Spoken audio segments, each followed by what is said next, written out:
Sebelum dilanjut videonya jangan lupa subscribe, like, dan komen. Selanjutnya, mari kita simak tadabbur ayat-ayat Al-Quran yang berkaitan dengan keluarga. Pembahasan surat Al-Baqarah ayat 232. Bersama Ustadz Sanif Ali Syahbana, LC. Tantang janda lebih berhak memilih.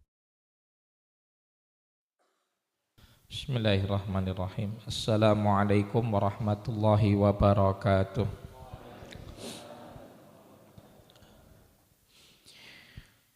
Alhamdulillah wa syukru lillah wa la hawla wa la quwata illa billah. Ashhadu an la ilaha illallah wahdahu la syarikalah wa ashhadu anna Muhammadan abduhu wa rasuluh. Allahumma salli wa sallim wa barik ala sayyidina wa maulana Muhammadin wa ala alihi wa sahbihi ajma'in. Fa nas'alullaha ta'ala an yamunna alaina bi fadlihi wa karamihi wa judihi al-ilman nafi' wal amal as-salih wa yufaqihana fid din wa yaftaha lana futuhal arifin wa yarzuqana al-ikhlasa fil aqwali wal a'mal. Kama nas'aluhu jalla fi'ula an yaj'ala jam'ana hadha jam'an mubarakan wa tafarruqana min ba'dihi tafarruqan ma'suman wa la yaj'ala fina wa la minna syaqiyyan wa la mahruman. Allahumma amin.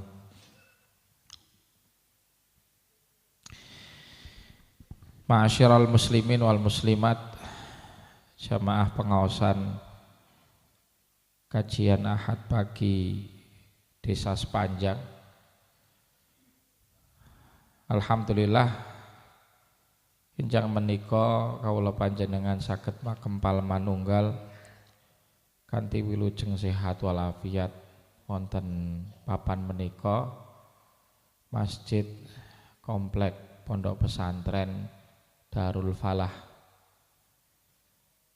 Mugi-mugi kempalipun kawula panjenengan niki saged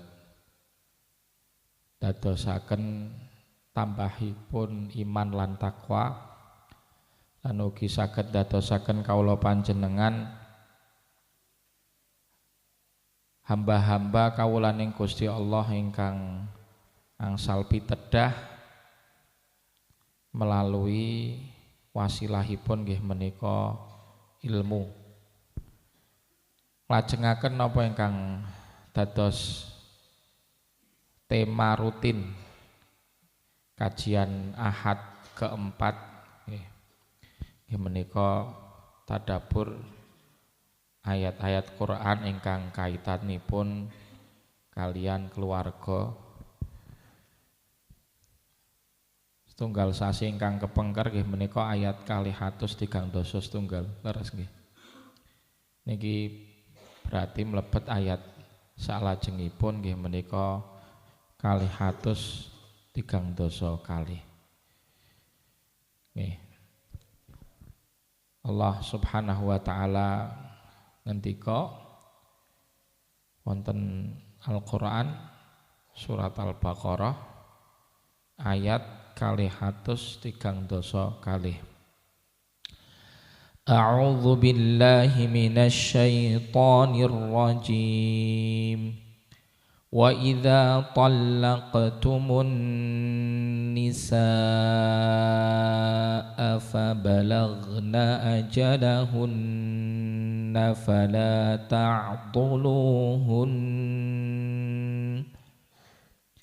فَلَا تَعْضُلُوهُنَّ أَن يَنكِحْنَ أَزْوَاجَهُنَّ إِذَا تَرَاضَوْا بَيْنَهُم بِالْمَعْرُوفِ ذَلِكَ يُوعَظُ بِهِ مَن كَانَ مِنكُمْ يُؤْمِنُ بِاللَّهِ وَالْيَوْمِ الْآخِرِ ذَلِكُمْ أَزْكَى لَكُمْ وَأَطْهَرُ وَاللَّهُ يَعْلَمُ وَأَنْتُمْ لا تعلمون. Shadaqallahul azim. Allahumma arhamna bil Quran. Jamaah sekalian, ayat 330 niki tasih wonten kaitanipun kalih ayat saderenge nggih menika 330 nggih kaitanipun babakan talak lan saklajengipun talak. Ayat saderenge Allah Ta'ala ngendika wa idza talaqtumun nisaa fa balagna ajalahunna fa amsikuhunna bima'ruf, dan apabila kalian menceraikan istri kalian kemudian sudah sampai dekat dengan waktu habis iddahnya, fa amsikuhunna bima'ruf, maka pertahankan istri dengan cara yang ma'ruf, au sarrihuhunna bima'ruf, kalau mau pisah juga caranya yang ma'ruf. Niki pembahasan pengawasan sasi kepengker nggih. Terus menawi lajengaken rumah tangga nggih kedah guyub rukun nggih muamalahe sae, menawi pegat nggih sami. Ya menika tetep sae muamalahe, tetep nyambung silaturahim nggih. Lah wonten ayat salajenge 330 Allah Ta'ala ngendika wa idza talaqtumun nisa, wa idza talaqtumun nisa, dan apabila kalian menceraikan wanita, fabalagna ajalahunna, kemudian sudah sampai dekat dengan habis waktu iddahnya, persis kayak yang ayat sebelumnya sami, fabalagna ajalahunna, yaitu maksudnya sudah dekat waktu habis iddahnya.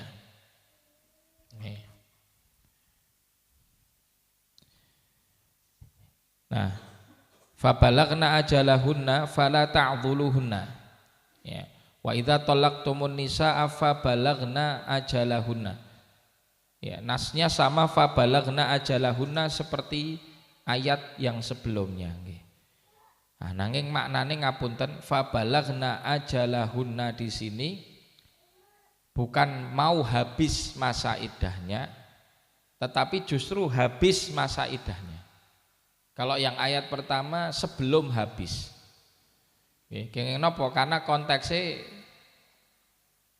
larangan yang datang setelahnya atau perintah, mohon maaf, yang datang setelahnya fa'amsikuhunna bima'rufin aw sarrihuhunna bima'ruf.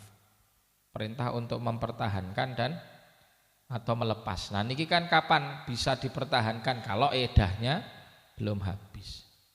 Nanging menawi iddahe sampun telas, nah berarti mboten saged dipertahankan. Nggih, menawi badhe balik kedah wonten napa? Nikah baru.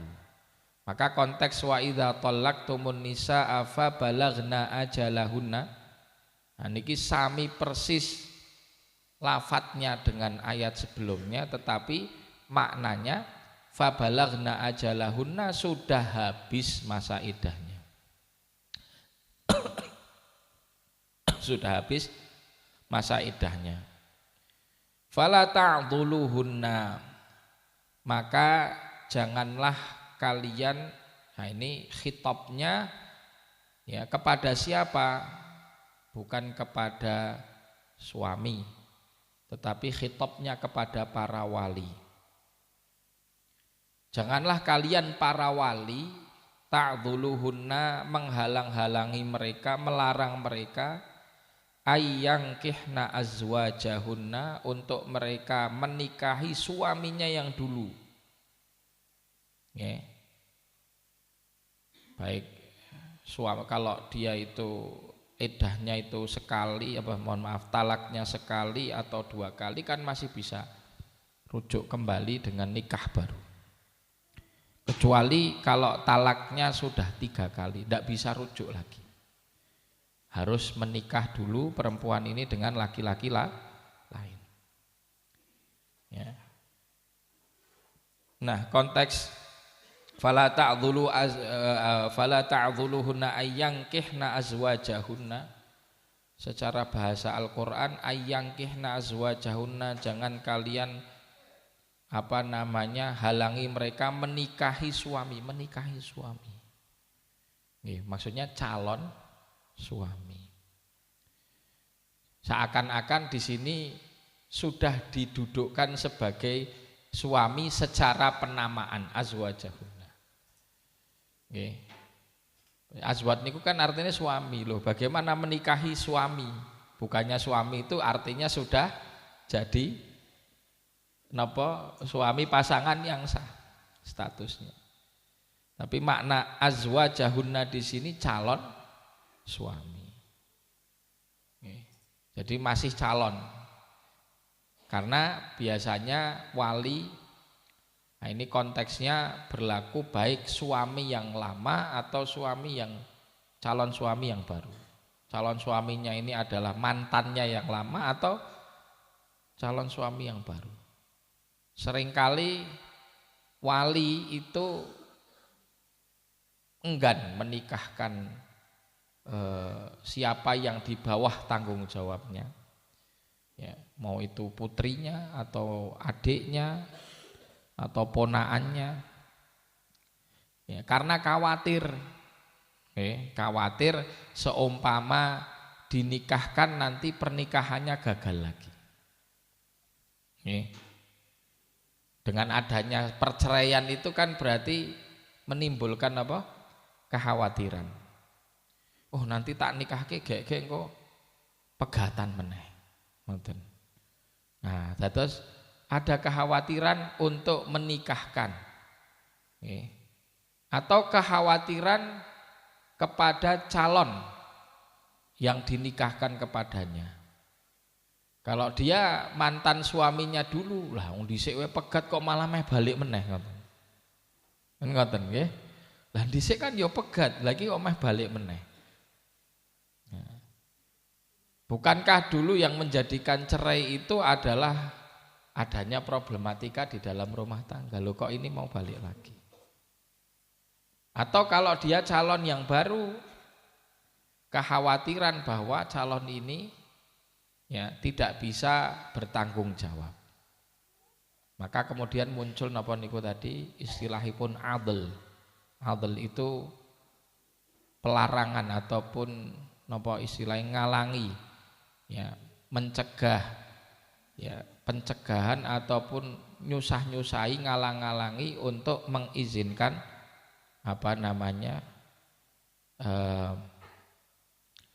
perempuan yang di bawah tanggung jawabnya ini menikah.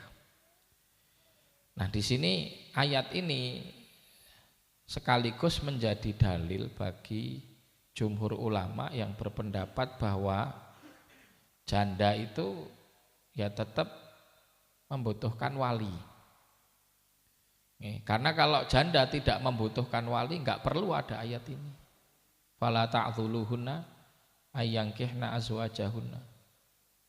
Ya. Seandainya janda setelah menjadi status janda, ya, dia bisa menikahkan dirinya sendiri kepada siapapun yang dia kehendaki, maka enggak perlu ada ayat fala ta'dzuluhunna. Karena pencegahan yang dilakukan oleh wali tidak berpengaruh. Nah, karena ada pendapat yang berdasarkan hadis Rasulullah SAW, al-bikru yuzawijuha waliyuha, al-athayyibu yuzawiju nafsaha wal bikru yuzawijuha waliyuha atau kama qala Rasulullah SAW. Ya, athayyib maksudnya di sini janda itu menikahkan dirinya sendiri dan seorang perawan itu dinikahkan oleh walinya. Nah, konteks hadis ini itu berbicara tentang masalah bahwa dalam status pernikahan seorang perawan ataupun lajang, ya, itu memang betul-betul wali itu punya hak prioritas yang sangat kuat untuk menikahkan kepada siapa. Artinya dalam situasi si wali ini menikahkan langsung tanpa memberitahu oleh kepada putrinya, seumpamanya walinya adalah bapak, ya, itu masih secara hukum nikahnya sah, meskipun ya boleh dikatakan kurang ma'ruf, kurang baik, kurang ihsan, karena perbuatan ihsannya adalah hendaknya menanyakan kepada putrinya kepada siapa dia berkehendak menikah. Tapi seandainya si wali itu menikahkan, nak kamu mau tak nikahkan sama fulan, ya, terus kemudian wah saya enggak mau pak, ini itu dan seterusnya, itu seorang anak perawan harus manut sama bapaknya, karena bapaknya punya wilayah. Nah, sedangkan thayyib, sedangkan yang sudah janda, ya, itu orang tua itu sudah tidak memiliki atau berkuasa sepenuhnya. Karena dengan dia sudah menjalani pernikahan, kemudian dia cerai dari pernikahan tersebut menjadi janda, maka kepada siapa yang hendaknya janda ini nanti menikah, ya siapa yang dia inginkan, gitu. Karena sudah bukan wilayahnya, dan asalnya ketika orang tua dulu punya kewajiban nafkah kepada anak perempuan sampai anak perempuan ini menikah, berarti setelah menikah itu sudah putus kewajiban nafkah. Maka hak orang tua waktu menikahkan putrinya tadi ketika masih perawan itu juga sangat kuat berkaitan dengan kewajiban nafkahnya. Karena orang tua masih menafkahi. Tadi nek wong tua ki wis kowe ki wae manut, itu istilahnya seimbang dengan kewajiban menafkahi. Tapi setelah kemudian perempuan itu menikah, habis itu cerai, ya, kewajiban nafkah itu kan sebetulnya sudah putus. Kewajiban nafkah sudah putus. Bahkan seorang perempuan ini ketika dia punya anak, kadang ya, dia justru berkewajiban menafkahi anaknya. Ya. Kapan seumpamanya seandainya bapaknya ini meninggal, kan yang berkewajiban untuk menafkahi anak ini larinya kepada kepada ibunya, ya, kepada ibunya. Baru kemudian ketika ibunya tidak ada, kepada kakeknya, kepada nanti sesuai dengan tartib di dalam bab nafkah, ya. Karena dulu pernah kita bahas, kalau nggak salah di waktu masih di gedung sepanjang, tentang bab nafkah wa nafaqatul amudain itu. Wajibun, kapan wajib menafkahi anak dalam kondisi begini. Kepada siapa? Amudain, kepada kedua orang tua. Utamanya pertama adalah bapak. Nah, ketika bapak tidak mampu, akhirnya nafkah ini kepada seorang perempuan. Ya. Kecuali kalau kemudian seorang perempuan juga tidak mampu. Ya, kalau dia tidak mampu menafkahi, maka kemudian gugur kewajibannya, akan berpindah kepada yang lain. Tapi ala kulli hal ada khilaf di situ. Seingat kami mazhab Hanafi, ya, yang berpendapat bahwa seorang janda itu bisa menikahkan dirinya sendiri tanpa wali. Bahkan pendapat yang masyhur dari mazhab Hanafiyah, ya, nikah tanpa wali pun sah. Ya, di dalam pernikahan bukan janda tanpa wali sah bagi mereka dengan syarat ketentuan yang berlaku juga.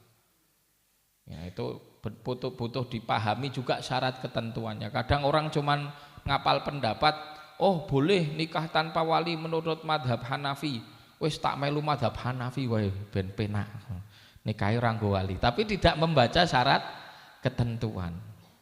Ada syarat ketentuannya yang harus dipatuhi. Kalau mau taklid mazhab Hanafi silahkan, tapi syarat ketentuannya juga dijalankan, dipenuhi. Nah, yang masyhur dari kalangan mereka bahwa seorang janda itu bisa menikahkan dirinya sendiri.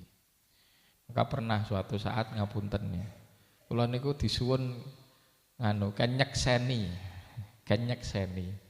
Malah saya suruh nikahkan gitu. Suruh nikahkan, jadi ada seseorang udah punya istri, terus datang ke rumah untuk minta agar dia mau nikah lagi sama seorang janda. Nah, diminta saya yang nikahkan. Terus saya bilang, lah kok saya yang disuruh nikahkan, apa ini perempuannya ndak punya wali? Oh anu Ustaz, ini perempuannya janda Ustaz. Lah memang nek janda kenging napa Pak?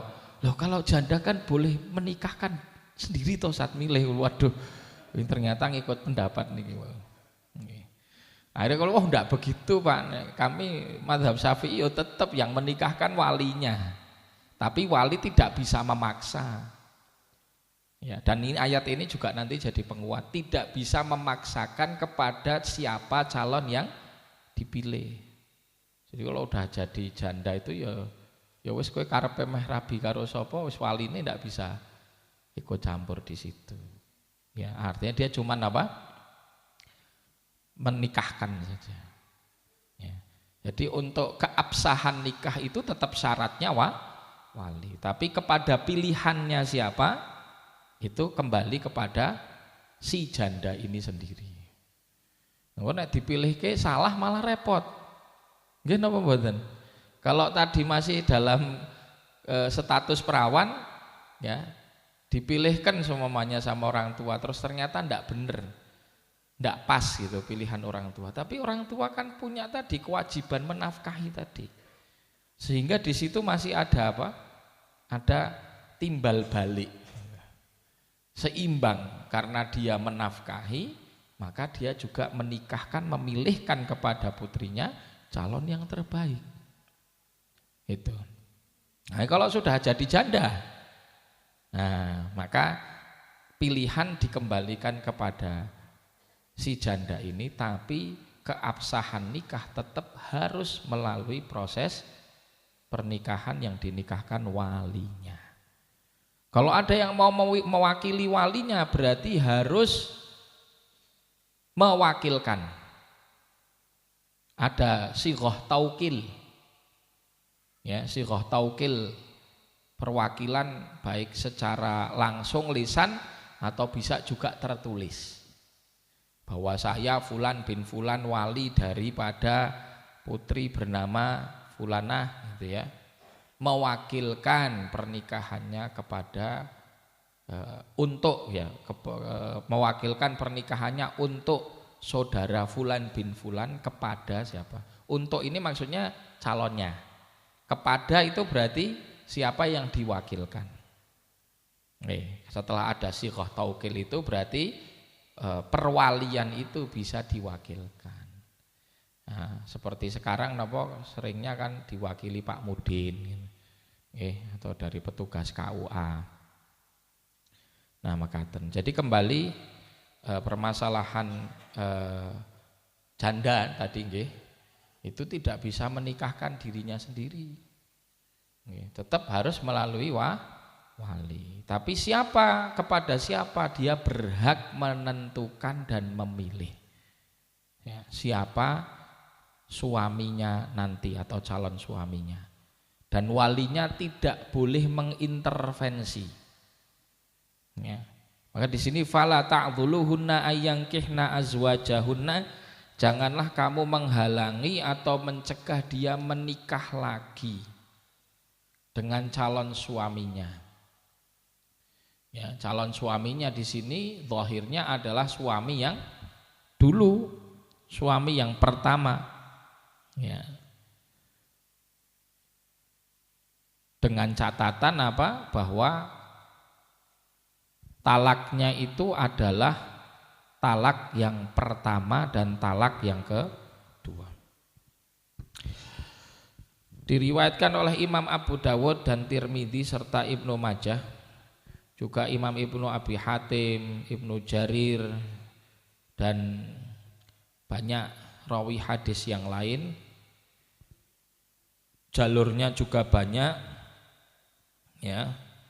Salah satunya dari Imam Al-Hasan Al-Basri, ya, disahihkan oleh Imam Tirmidzi juga, ya, lafadz dari Imam Ma'qil bin Yasar, ya, annahu zawwaja ukhtahu rajulan minal muslimin, bahwa Ma'qil bin Yasar ini dari kalangan sahabat, dia menikahkan saudari perempuannya kepada salah satu orang dari kalangan muslimin, satu orang laki-laki di zaman Rasulullah Shallallahu Alaihi Wasallam. Fakanat indahu makanat thumma talaqaha tatliqatan lam yuraji'ha. Kemudian terjadilah apa yang terjadi di pernikahan tersebut sampai kemudian suaminya menceraikan saudari perempuan Ma'qil bin Yasar. Tsumma talaqaha tatliqatan lam yuraji'ha. Ya, setelah dicerai dengan cerai sekali, cerai pertama, itu rampung masa iddah tidak dirujuk hatta inqadhatil iddah, ya. Rampung masa iddah belum dirujuk. Berarti kan ikatan pernikahannya sudah lepas. Tsumma khatabaha ma'al khuttab. Maka setelah sudah lepas ikatan pernikahannya ini, suaminya yang lama tadi, mantannya, datang lagi untuk mengkhitbah atau untuk melamar kembali mantan istrinya. Faqala lahu yalka ya laka, ya laka, ya luka, ya akramtuka biha wa zawwajtukaha fatallaqtaha. Ma'qil bin Yasar marah. Luka itu, ya apa ya istilahnya, kayak umpatan gitu, ya, maknanya kasar lah, ya. Kalau di kita umpatan yang maknanya kasar ditujukan kepada mantan adik iparnya.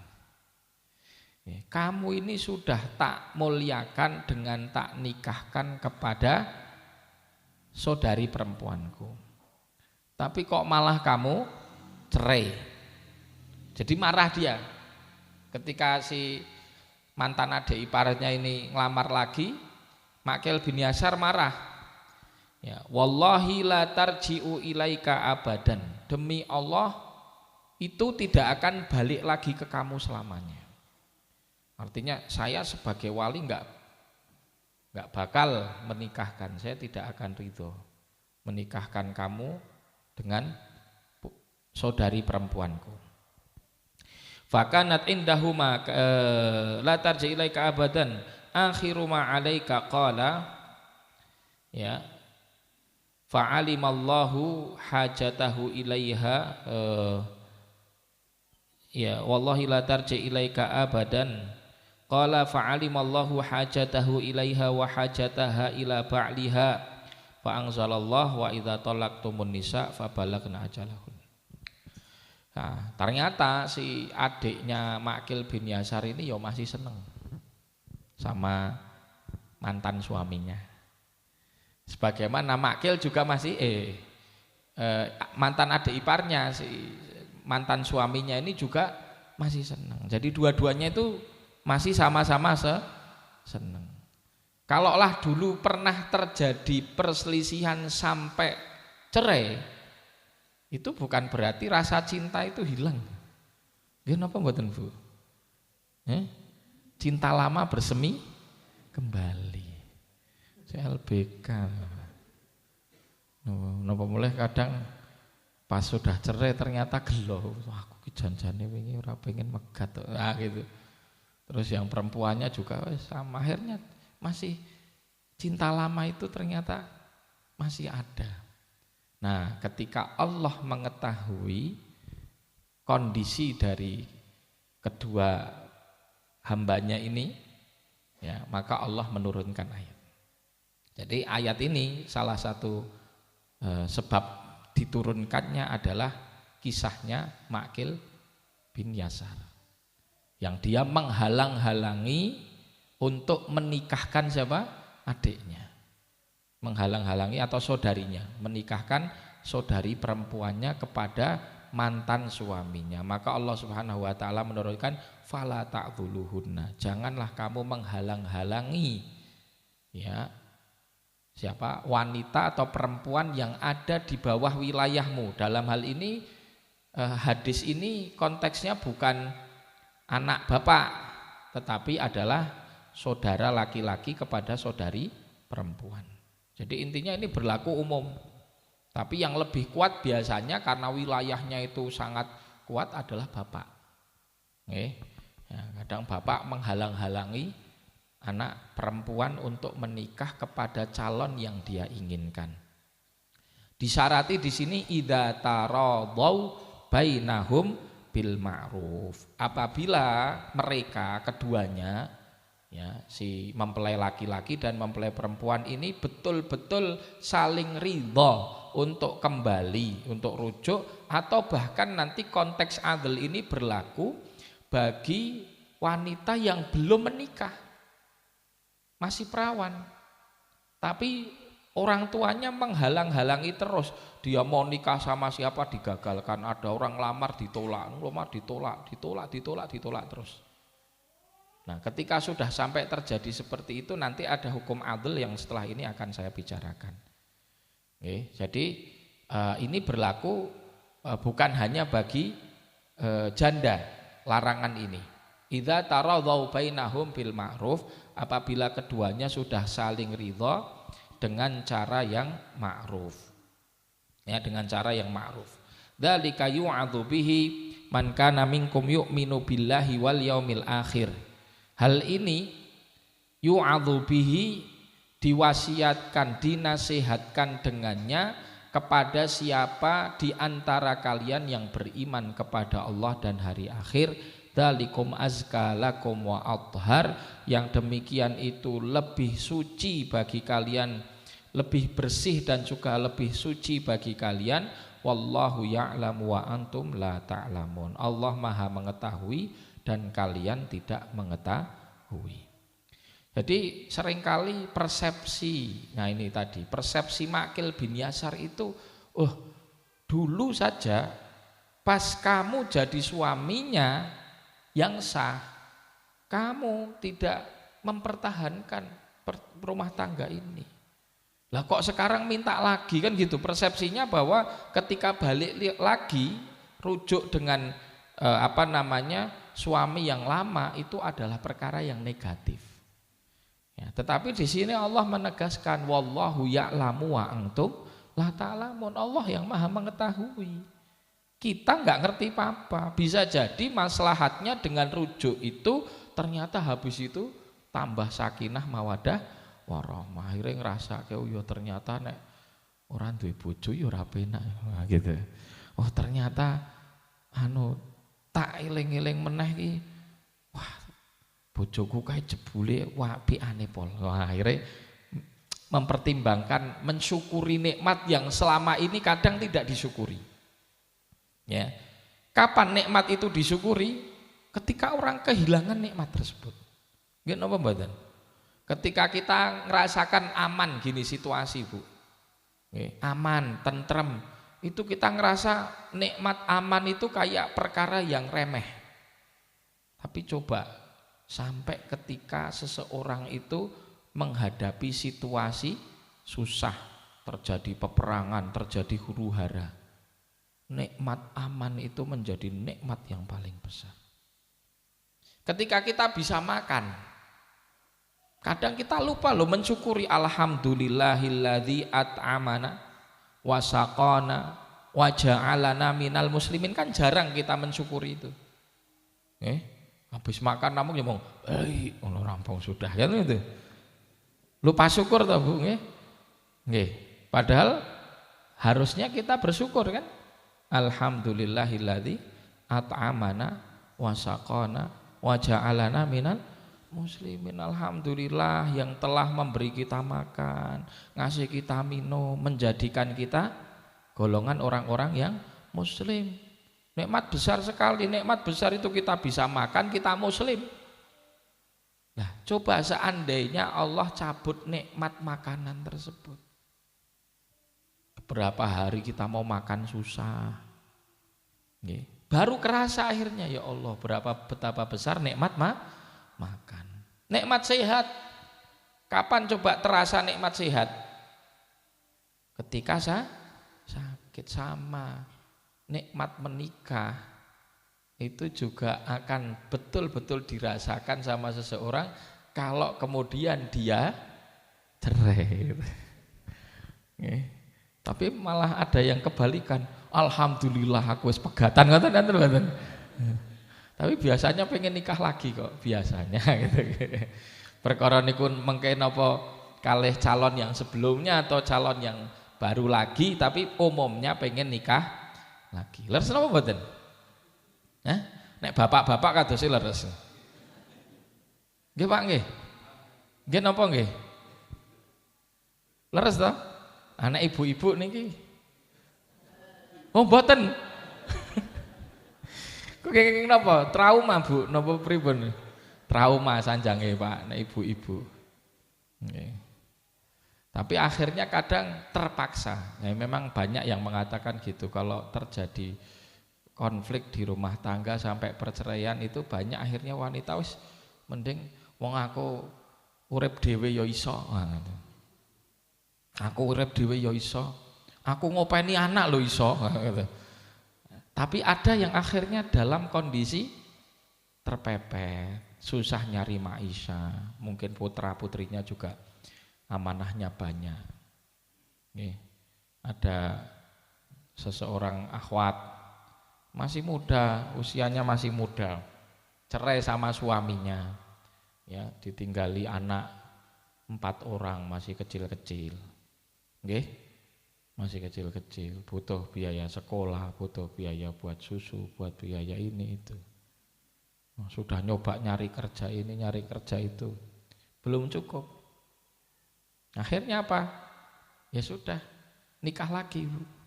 Dengan menikah lagi akan ada yang bertanggung jawab. Padahal kudune nek anak-anak itu tanggung jawab suaminya yang dulu. Kudune kan nggih? Kudune. Tapi seringnya gimana Bu? Seringnya das pundi? Suami yang lain. Wah, wong kalau dia bertanggung jawab ya saya ndak cerai tat gitu. Kalau dia bertanggung jawab ya saya enggak cerai. Justru gara-gara enggak bertanggung jawab itu maka kami cerai. Nah, akhirnya sering begitu. Yaitu dolim. Suami ataupun mantan bapak, ya artinya bapak dari anak-anak ini ketika dia tidak menafkahi anaknya, ada hisabnya sendiri di akhirat. Ya. Dan seorang ibu yang menafkahi anak yang sebetulnya bukan kewajibannya, maka dari uang itu ketika dia ikhlas dihitung pahala. Nggih. Syaratnya apa Bu? Ikhlas. Nek kalih Rasulullah mboten. Nggih pun ikhlas mawon. Wis urusane kono sing lanang nggih, dosane ditanggung dhewe ngarsane Gusti Allah. Nggih napa mboten? Napa Gusti Allah niku mendel? Mendel napa mboten kinten-kinten? Mboten. Jadi ada hisabnya semua, mboten usah kuwatir. Kalau dijalani dengan cara seperti itu, insya Allah beban itu semakin berkurang. Karena yang bikin berat itu beban psikis loh. Anggene ngopeni anak mungkin ya alhamdulillah Allah ngasih rezeki, tapi kalih grundele niku lho. Akhirnya krasa abot. Nah niku. Terus kembali bahwa apa namanya? Tadi kalau banyak perempuan itu trauma akhirnya. Setelah terjadi perceraian untuk menikah lagi itu trauma, kecuali dalam kondisi yang terpepet. Tapi ada juga yang tidak kepepet. Cuman saya menasehatkan ibu-ibu sekalian, ini ya semoga sih nggak ada, ya. Tapi seumpama nanti sampai terjadi, baik terjadi kepada siapapun, terutama kalau kerabat kita. Ya. Kemudian setelah perceraian itu ternyata potensi fitnah, potensi fitnah itu muncul. Ya, apalagi mungkin janda di usia yang masih muda. Ya, kemudian juga memiliki daya tarik, kan ngoten. Daya tarik napa daya dorong? Memiliki daya tarik. Ini potensi fitnah muncul. Alangkah lebih baik didorong untuk menikah. Karena insya Allah dengan menikah itu ya akan menjaga kehormatan, menjaga ifah dan banyak hal. Kemaslahatannya banyak. Tapi tentu ya menikah dicari calon yang baik. Jangan sampai kesalahan yang lama itu terulang lagi. Kan sabda Rasulullah SAW, la yaldagul mu'minu fi juhrin marratain. Ya. La yaldagul mu'minu fil juhri marratain. Seorang mukmin itu jangan sampai jatuh di lubang yang sama 2 kali. Nggih. Dulunya salah, kesalahannya diulang lagi. Jangan sampai. Oh dulu pas milih calon kurang selektif di dalam apa? Urusan agamanya, urusan kesolehannya. Enggak selektif. Yang dilihat dulu cuman kegantengannya, yang dilihat cuman duitnya, kekayaannya, yang dilihat cuman status sosialnya. Lah ini butuh dievaluasi. Oh besok saya nggak mau lihat duit, nggak mau lihat gantengnya, nggak mau lihat status sosial, sing penting soleh. Akhirnya nama-nama soleh pada mendaftarkan diri. Kula soleh Pak, mboten ganteng, ning kula soleh gitu. Ditampi apa mboten niku? Nggih, barakallahu fikum. Ngoten nggih, jadi wasiatnya ibu-ibu nggih, insyaallah semoga enggak ada yang terjadi seperti ini. Tapi kalau ada yang terjadi sampai kepada perceraian, maka dipertimbangkan potensi fitnah yang muncul. Kalau potensi fitnah muncul, maka lebih baik, lebih afdal menikah. Nggih. Hukum adl secara singkat bahwa wali itu tidak boleh menghalang-halangi putri atau siapapun yang di bawah tanggung jawabnya untuk menikah, ya, kepada calon yang dia kehendaki dengan syarat. Syaratnya diantaranya adalah calonnya ini sekufu. Calonnya itu sekufu. Tapi kalau calonnya tidak sekufu, itu ya boleh bagi dia melarang, ya. Nah nanti masalah kufu ini ada syarat ketentuannya, ingatkan saya untuk kita bahas di pertemuan yang akan datang. Jadi ini masalah adl, hukum dan syarat ketentuan kufu di dalam Islam. Kufu niku pun nate mireng ibu-ibu. Oh ini enggak sekufu, ini sekufu. Sekufu atau enggak sekufu itu seringnya dinilai dari sisi pekerjaan, dari sisi harta, ngeten nggih. Padahal enggak semua begitu. Nanti akan kita bahas di pertemuan yang akan datang.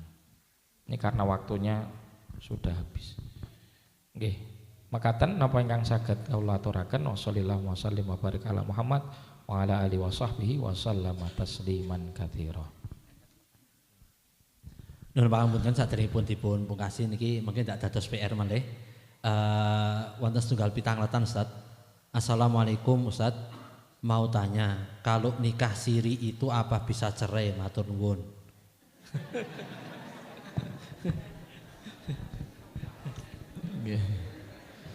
Semua pernikahan yang ini sing jawab bapak-bapak pun gampang loh. Malah tambah gampang cerai pegate iki. Mboten enten surate.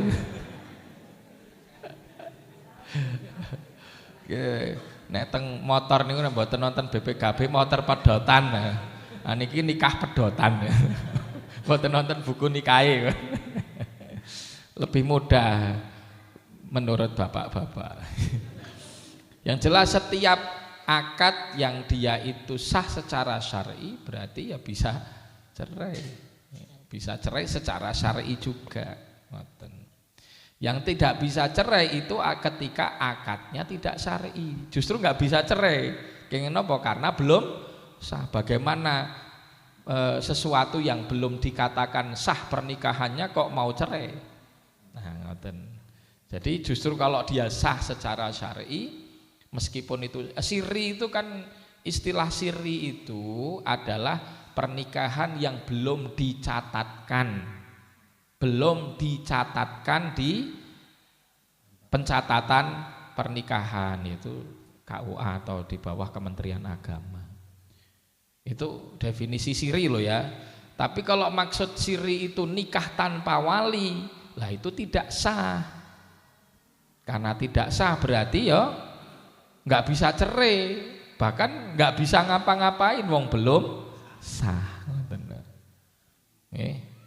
Nama istilahnya kawin lari. Itu kan nikah tanpa wali toh. Nah, kawin lari kan oh ini kawin lari, nikahkan siri. Itu dipikirnya gini orang-orang itu, pun dipadoske Pak Yai mawon kan ngrabeke lho dikirane kalau yang menikahkan Pak Yai terus dadi sah ngoten niku lho. Tetap enggak sah, harus ada walinya. Kalau walinya masih hidup ya, ini tidak jatuh perwaliannya kecuali dengan adl ini. Nah, ini hukum adl ini nanti bisa menjatuhkan perwalian. Nah, ini yang kita bahas nanti bulan depan. Kalau terjadi adl, meskipun walinya hidup tapi hak perwaliannya bisa jatuh. Nah, ini nanti kita bahas bulan depan. Kersane penasaran mawon. Nggih. Syukron jazakumullah dumateng Ustaz Janib ingkang sampun ngaturaken tausiah wonten ing jam menika bahasanipun